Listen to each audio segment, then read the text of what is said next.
Bapuni lifestyle को आपन समस्त को स्वागत। जय जगन्नाथ। आज आम एक नुआ जगह जावा आपण मैंने देखिले जाने मु कुआड़े जाऊँगी आपन तेणु भिडटा लास्ट पर्यटन देखु।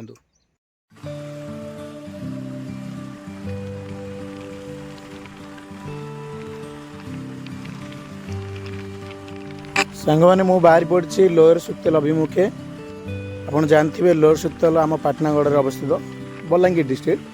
तेणु से लोअर सुक्तेल अभिमुखे मुझे बाहरी पड़ी। आम मोर मुख्य कारण है मु देखा चाहूँगी सेठिका आम जो विस्थापित होती से आगुरी कि से गाँव में अतिवाहित करुले आर केमी कौन जीवन जापन से जो गाँ गंडा जो पानी घेर अच्छी एवं भी से अवस्थित आम चित्र भाव में मुझे देखेबी समस्त को देखेबी आप देखिए। ये हूँ आमर पाटनागढ़ आ बलांगीर मुख्य रास्ता। आप जानते यही मुख्य रास्ता देकी आम पाटनागढ़ जाऊ एपट को है बलांगीर जाऊ। तेणु आसतु जीवा।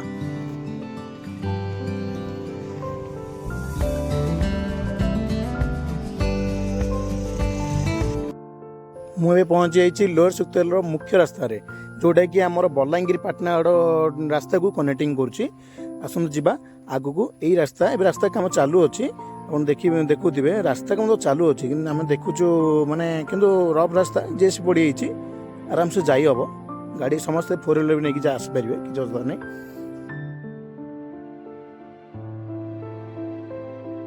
एठी एक ठिका कमान द्वारा काम चालू अच्छी भूतल विशिष्ट एक माने बोरवेल काम चालू अच्छी। आम जा रास्ता बाटे पड़ुची आसतु जीवा। डैम पूरा विजुअल पूरा पानी भर्ती अच्छी बन्या जल पूरा 2024 प्रथम बन्या जल ये रास्ता काम चालू अच्छी। आस्ते आस्ते पानी भी ये फुल है ये भी पानी पलि आसो आ कि दिन गलापर ये भी पानी रही गेट रोचे आगे देखिए।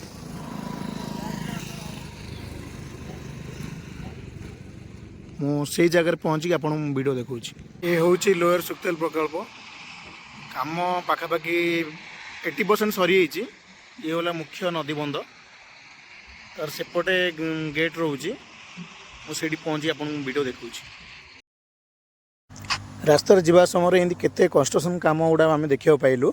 आमर देखो ये साइड्रे है कंस्ट्रक्शन काम एपटे है मुख्य नदीबंध आम आगू को जाऊँ आउ किछि बाट गला पर आम मुख्य बाट देखा पाइबा। अपेक्षा करंतु वीडियो जारी रखंतु।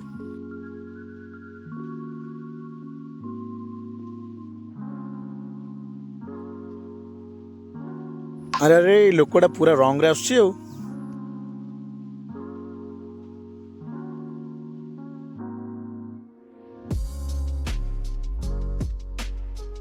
ये हूँ आमर मुख्य फाटक जहाँ कि यही फाटक द्वारा आम पानी जाम सुक्तेल पानी जाकि तेल नदी में मिसे तेल नदी सोनपुर मिसे आप देखी पारे पूरा पूरा मुझे क्लीयर भाव देखी आहरी पाखक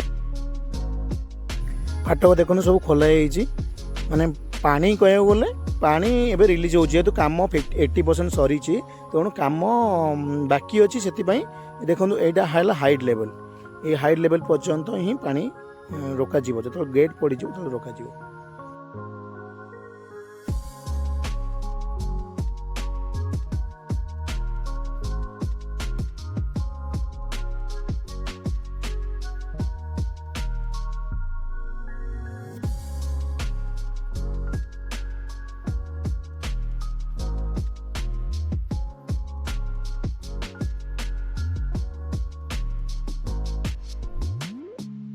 जो नदी में बड़ी पानी आसे जहाँफल कि यही गछ मान सब से जनबसति देकी प्रवाहित हुए जहाँफल गछ गुड़ा आसी सब ये देखते पत्थर पैचिंग साइड आसिक जमा यही गेट मुहर भी आसिक जमा बहुत जगह।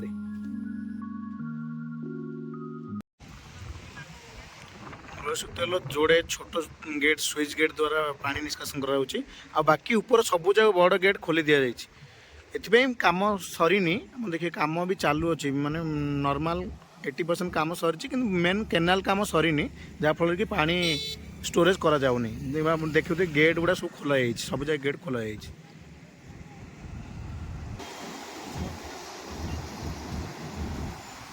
पानी जहाँ रिलीज कर माछ दौरान किसी लोग ये माछ दौरान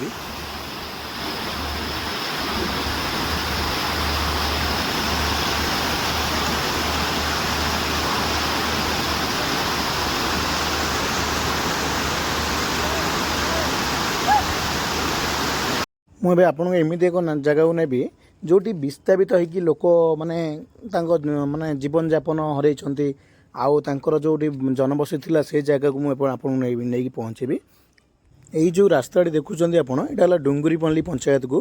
7 ଖଣ୍ଡ ଗାଁ ଥିଲା, ଏଇ ମାନେ ସୁକ୍ତେଲ ନଦୀ ଯେଉଁଠି ଏବେ ପାଣି ଅଛି ସେଇଠି 7 ଖଣ୍ଡ ଗାଁ ଥିଲା।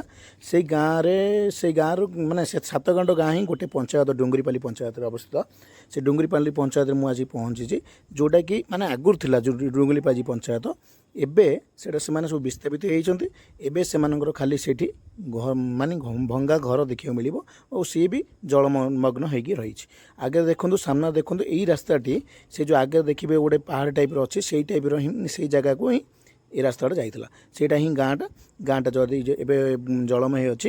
ତେଣୁ ଆଗରେ ଦେଖନ୍ତୁ, ଆମର ପାଣି ଅଲରେଡ଼ି ଏବେ ବଢ଼ିବାର ଲାଗିଛି। ମାନେ ଏ ରାସ୍ତା 15 ଦିନ ପୂର୍ବରୁ ଲୋକମାନେ ଆସୁଥିଲେ, କିନ୍ତୁ ସେଇ ଜାଗାରେ ପହଞ୍ଚିବା ସମ୍ଭବ ନୁହଁ। ଦେଖନ୍ତୁ ପାଣି ପୁରା ବଢ଼ିଯାଇଛି। ଏ ହେଉଛି ଡୁଙ୍ଗୁରିପଲ୍ଲୀ ଗାଁ, ଆଜି ଜଳମୟ ହେଇଛି। ବିସ୍ତାପିତ ହେଇଯାଇଛନ୍ତି, କିନ୍ତୁ ଜଳମୟ ହେଇଯାଇଛି। ଏହା କଥା ଦୁଃଖ ଲାଗୁଛି, ସେ ଯେଉଁ ଘରମାନ ଦେଖୁଛନ୍ତି ଆପଣ ଆଜି ଲୀନ ହେଇଯାଇଛି। ଡୁଙ୍ଗୁରିପଲ୍ଲୀ ଜଗନ୍ନାଥ ମନ୍ଦିର ଆପଣ ଦେଖୁଥିବେ, ଏଇଠି ମୁଁ ଦେଖାଉଛି ଆପଣଙ୍କୁ ଜୁମ୍ କରିକି। ଡୁଙ୍ଗୁରିପଲ୍ଲୀ ଜଗନ୍ନାଥ ମନ୍ଦିର କେତେ ସୁନ୍ଦର ମନ୍ଦିର ଥିଲା, ସେ ମନ୍ଦିରଟା ଆଜି ଅଧା ବୁଡ଼ି ଯାଇଛି।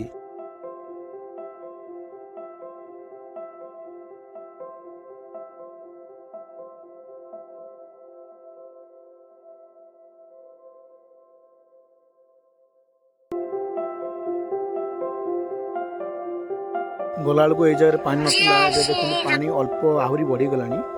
ତେଣୁ ମାନେ କହିବାକୁ ଗଲେ ପାଣି ସ୍ତର ବଢ଼ୁଛି, ଅପେକ୍ଷାଗତ ଭାବେ ବଢ଼ୁଛି। ସେଟା ଯୋଗାଯୋଗ ନା ଏଇଟା ହେଉଥିଲା, ଏଇଠି ଲୋକମାନେ ଯିବା ଆସିବା କରୁଥିଲେ। ସେ ଦୁଃଖ ମାନେ ଭାବିଲେ ବି ମୁଁ ବିଲିଭ୍ କରିପାରୁନି, ଏତେ ସବୁ।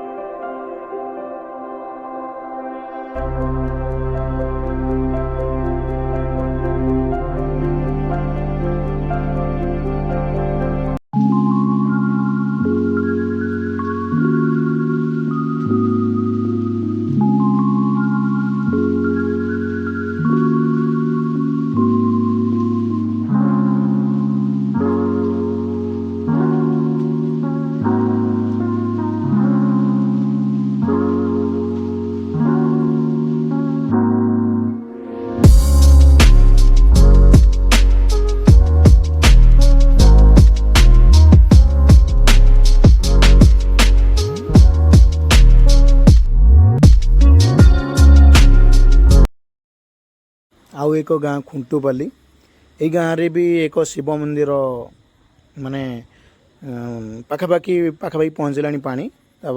ବ୍ୟାକ୍ୱାଟର୍ ଆସିଲାଣି ପାଖାପାଖି। ଏଇଠୁ 100 ମିଟର ଦୂରରେ ଅଛି ପାଣି, ଏଠି ମୁଁ ଦେଖିଛି, ଆପଣଙ୍କୁ ଦେଖେଇବି ନେକ୍ସଟ ପରେ। ଏ ବି ଆଜି ମାନେ ଭଗ୍ନ ଅବସ୍ଥାରେ ଏଇ ମନ୍ଦିର ମହାପ୍ରଭୁଙ୍କୁ ସ୍ଥାନାନ୍ତରିତ କରାଯାଇଥିବ। ତେଣୁ ଦୁଃଖର କଥା, ମନ୍ଦିରଟା ଏତେ କାରୁକାର୍ଯ୍ୟପୂର୍ଣ୍ଣ ମନ୍ଦିରଟା ଆଜି ସବୁଦିନ ପାଇଁ ରହିଗଲା। ଏଇଟା ଦୁଃଖ ଲାଗୁଛି।